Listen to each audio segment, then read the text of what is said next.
Bien, et nous nous retrouvons donc pour cette étude de la paracha de Lech Lecha avec les enseignements du Talmud de Jérusalem, l'explication du Rav Blas. Alors, dans cette paracha de Lech Lecha, on apprend une mitzvah très importante, voilà, que je viens d'accomplir aujourd'hui, puisque j'ai guidé un groupe sur les sentiers d'Eretz Israël. Et dans la paracha, on va lire que Dieu dit à Abraham, d'aller dans le pays et de le parcourir en long et en large. Kum italer ba'aretz leorka ou lerochva kilcha etnena. Va et parcours la terre dans la longueur, dans la largeur, parce que je te la donnerai. Et de là, on apprend une mitzvah, que celui qui fait 4 pas, 4 amot de 2 mètres en Eretz Israël a fait une mitzvah. Alors, Baruch Hashem, j'ai eu l'occasion de faire beaucoup de mitzvahs aujourd'hui. J'ai fait beaucoup de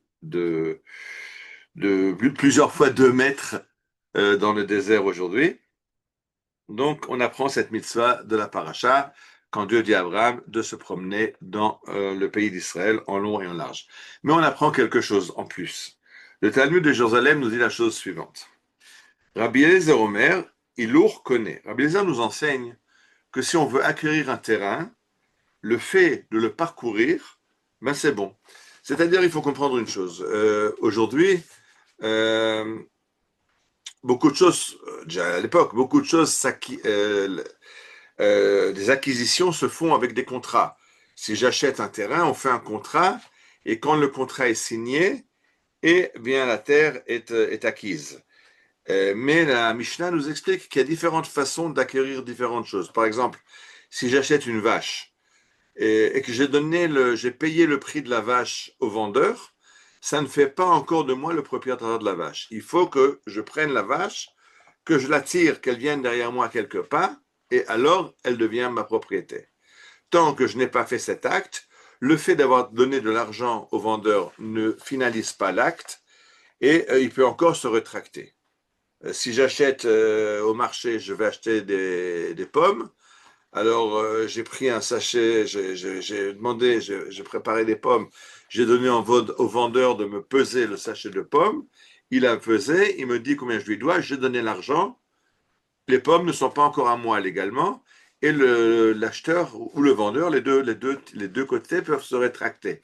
À partir du moment où j'ai pris ces pommes dans ma main, alors ça devient mon acquisition, et là, il n'y a plus de possibilité d'aller en arrière. Alors, dans chaque chose dont on fait l'acquisition, il y a une façon de l'acquérir, de finaliser la vente et l'achat. Et d'après Rabbi Eliezer, quand tu achètes un terrain en Eretz Israël, si tu le parcours, tu marches sur son terrain, eh ben, tu en as fait l'acquisition. À partir de ce moment-là, la vente est définitive. Mais les Chachamim, les sages, ne sont pas d'accord. Les Chachamim omri, lo kana ad sheyachzik. Ça ne suffit pas de parcourir le terrain, il faut s'y installer, il faut le travailler. Il faut prendre une bêche, commencer à faire, à bêcher un petit peu, à travailler la terre, et alors seulement le terrain change de propriété. Rabbi Eliezer dit pourquoi il se contente du fait que de parcourir le terrain finalise l'achat, et il cite le verset de notre paracha, Kum italer baaretz, va dans le pays et parcours-le, parce que je te le donnerai. Alors, de quoi s'agit-il? Où est la différence? Pourquoi cette divergence d'opinion entre Rabbi Eliezer et Chachamim? Ça, c'est ce que dit le Talmud. Le Rav Blas nous explique qu'il y a une différence dans la façon d'acheter un terrain ou d'acheter un chemin. Si j'achète un chemin, j'ai acheté le chemin qui amène à ma maison, il appartenait à quelqu'un qui me vend maintenant ce chemin d'accès. Si je fais quelques pas sur ce chemin, je l'ai acquis. Parce que c'est la façon d'utiliser un chemin. Un chemin, on marche, on le parcourt, et donc le parcourir, c'est l'acquérir. Un champ, c'est pas fait pour se promener. Un champ, c'est fait pour travailler la terre.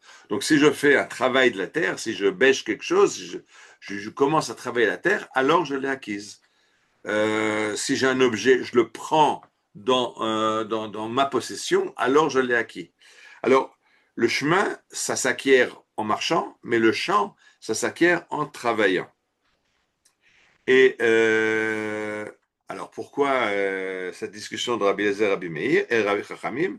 Et là, Rabbi Las nous dit, ben, il faut comprendre une chose, que euh, Abraham, quand il va parcourir la terre d'Israël pour l'acquérir, puisque Dieu lui a dit, parcours la terre en long et en large parce que je te la donnerai, ça pose un problème. D'après les Chachamim qui disent qu'un terrain n'est pas acquis par le fait de le parcourir, mais par le fait d'y travailler, tant qu'Abraham n'a pas planté des salades dans la terre d'Israël, il ne l'a pas acquise.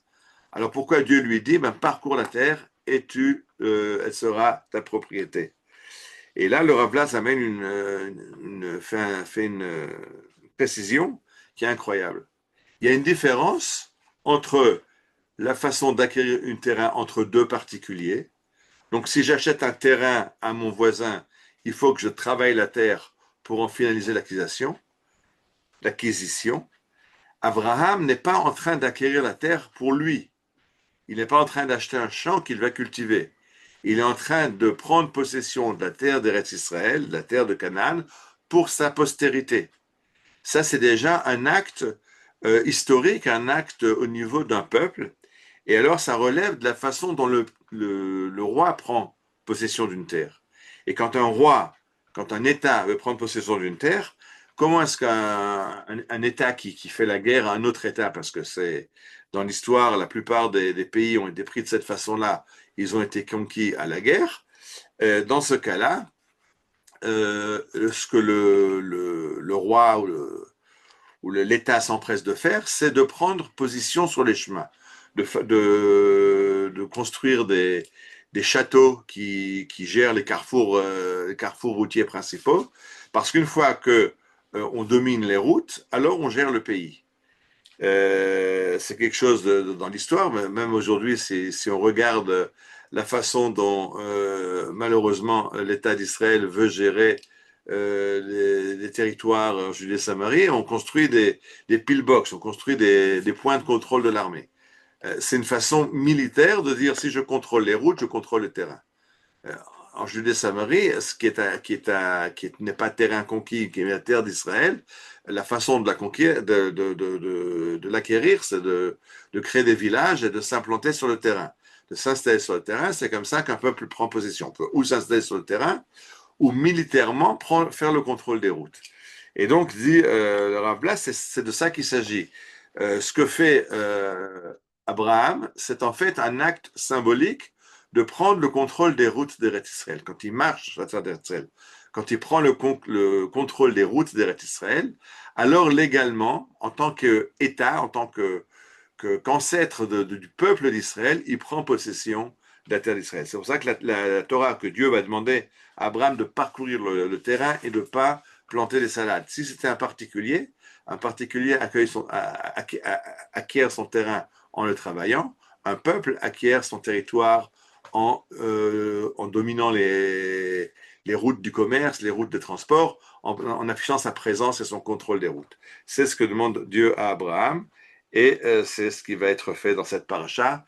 À partir de là, la terre est possession de la descendance d'Abraham, puisque notre maître Manitou nous a toujours remarqué que les textes chrétiens parlent de la terre promise, parlent de la promesse faite par Dieu à Abraham. Or, Dieu n'a jamais rien promis à Abraham. Il n'a pas dit à Abraham, je te promets que tes enfants auront la terre. Il a dit, Vetaretz natati lezaracha, j'ai donné la terre à ta descendance. Le fait que Dieu l'annonce qu'elle sera à Abraham, c'est déjà au moment de la promesse, c'est pas la promesse, une promesse entre deux êtres humains, c'est un engagement à quelque chose qui aura lieu dans le futur.